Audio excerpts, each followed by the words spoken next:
غسان کے بادشاہ نے اسلام قبول کر لیا، اور اسلام قبول کرتے ہی وہ آئے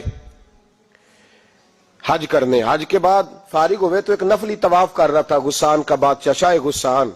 آج تو خانہ کعبہ میں بھی وی آئی پی پروٹوکول ملتا ہے، آج تو مسجد نبی میں بھی وی آئی پی پروٹوکول ہوتا ہے، یہاں آ کے بھی، یہاں بھی، اور دیکھتے صحیح تو کھڑا کہاں ہے، یہاں بھی پولیس والوں نے بازو پکڑے۔ سوچو تو صحیح، یہ حال کر دیا تم نے مذہب کا۔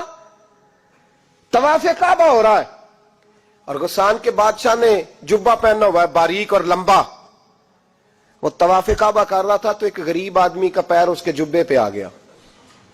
جب پیر آیا تو اس نے پلٹ کے غریب کے منہ پہ تھپڑ مارا۔ جب تھپڑ مارا تو اس غریب نے سیدنا فاروق اعظم کی عدالت میں مقدمہ کر دیا، کہا بادشاہ نے تھپڑ مارا ہے۔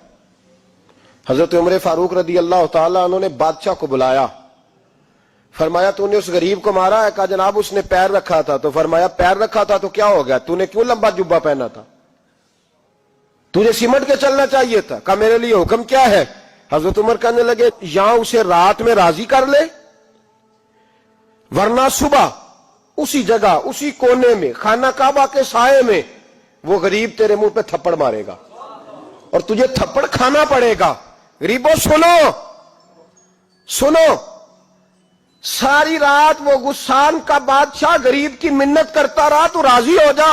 غریبوں تم سے شکوہ ہے، تم 2-4 لاکھ پہ راضی ہو جاتے ہو۔ غریبوں تم سے شکوہ ہے، تم انصاف ہونے نہیں دیتے۔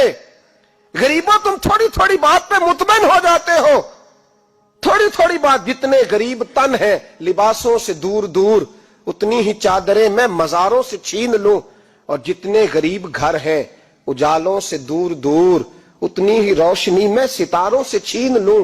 اتنی تو ہمتیں ہو میری کم سے کم بلند کہ شاہوں کے تاج فقط اشاروں سے چھین لوں۔ تمہاری زیادتی ہے، تم نے ظلم پروان چڑھایا ہے۔ جب تم چودھری کے کہنے پر، ایم این اے کے کہنے پہ راضی ہو جاتے ہو، تم انصاف ہونے نہیں دیتے۔ ڈٹنا سیکھو، کھڑے ہونا سیکھو۔ جب اسے کہا نا راضی ہو جا تو وہ غریب کہنے لگا میں راضی ہو جاؤں اور کل تو کسی اور کو بھی تھپڑ مارے؟ فرمایا جتنی تیرے پاس دولت ہے لا کے قدموں میں رکھ۔ ہم دولتوں کی پرواہ اس لیے نہیں کرتے کہ ہم نے محمد عربی کا چہرہ دیکھا ہوا ہے، اب میری نگاہوں میں جچتا نہیں کوئی، اس لیے کہ جیسے میرے محبوب ہیں ویسا نہیں۔ تم اثر لینا چھوڑ دو، تم اثر بڑا لیتے ہو۔ ہاں تمہارے اوپر چیزیں اثر انداز ہوتی ہیں، اس لیے انصاف نہیں ہوتا۔ ڈٹنا سیکھو، کھڑے ہونا سیکھو۔ جو بھائی ڈٹ جاتا ہے نا وہ بڑے کمال کر جایا کرتا ہے۔ ساری رات مناتا رہا۔ حضرت عمر سے کہنے لگا وہ نہیں مانتا، تو جناب عمر کہنے لگے پھر تیاری کر لے، ہم بادشاہ نہیں دیکھیں گے، دولت نہیں دیکھیں گے، ہم رسول اللہ کا دین دیکھیں گے، ہم نبی پاک کا نظام دیکھیں گے۔ وہ بادشاہ رات کو دوڑ گیا، بھاگ گیا، جا کے عیسائی ہو گیا۔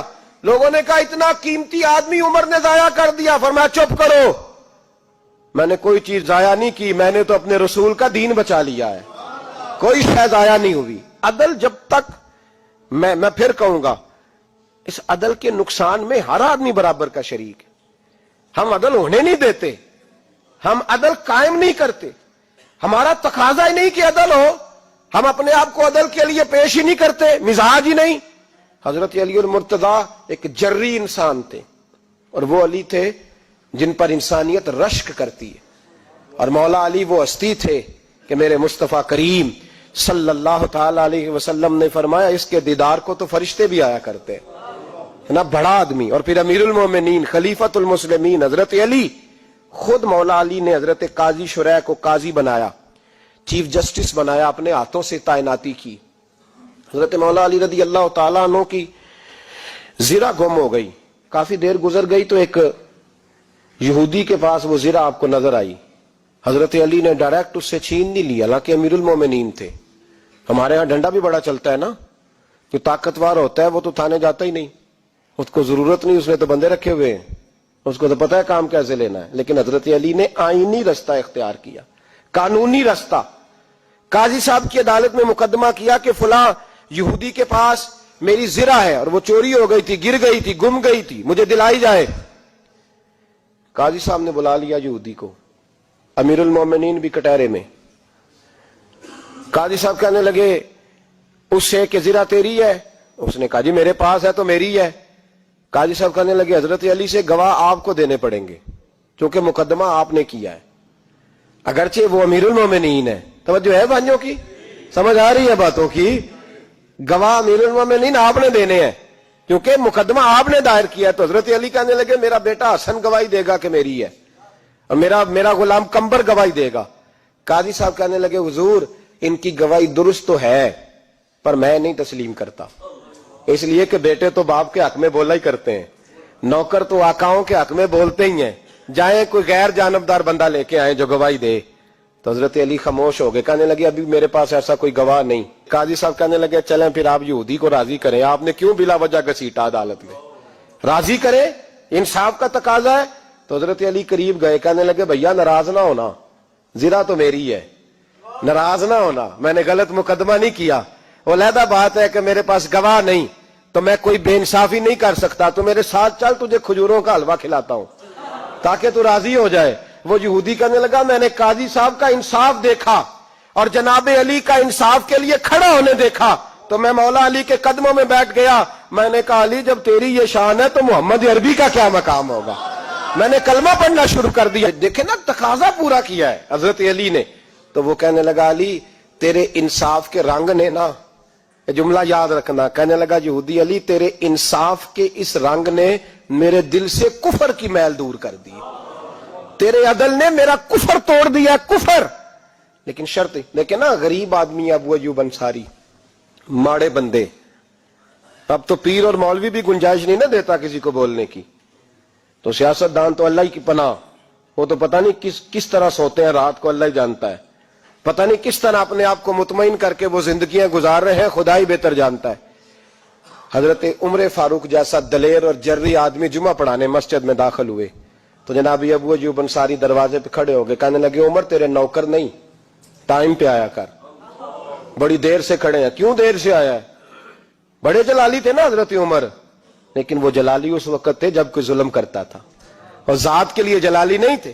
کب وقت پہ آیا کر, کو ملازم نہیں تیرے.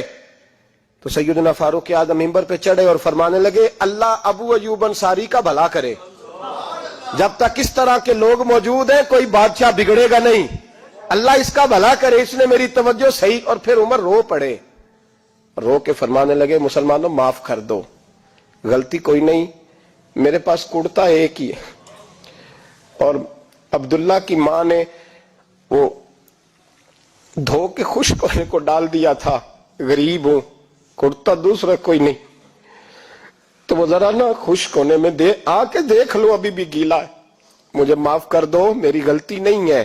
صحابہ درد کے ساتھ رونے لگے اور کہنے لگے اللہ اس طرح کے حکمران ہمیشہ عطا کرتا رہتا. میرے بھائی تو انصاف کا رنگ تو دیکھ, ان تقاضوں کو سمجھنا. یہاں کسی کی جرت ہے بول سکے, طاقت ہے کسی کی, لیکن انہوں نے اپنے آپ کو پیش کیا, سامنے پیش کیا اپنے آپ لوگوں کے سامنے. دو مال غنیمت کی چادریں بانٹ رہی ہیں, سب کو ایک ایک ملی ہے. فاروق اعظم جمعہ پڑھانے آئے تو اسی چادر کا کرتا, اسی کی تامت, لوگ کھڑے ہو گئے, عمر بتا تو نے دو کیوں لی, یہ انصاف ہے, یہ عدل ہے, کیوں لی دو؟ تو حضرت عمر کہنے لگے میرا بیٹا جواب دے گا. عبداللہ بن عمر بولے, کہنے لگے ابا جی کے کپڑے بڑے پرانے ہو گئے تھے, میں نے اپنے حصے کی بھی اپنے ابا جی کو دے دی ہے. دیکھیں نا.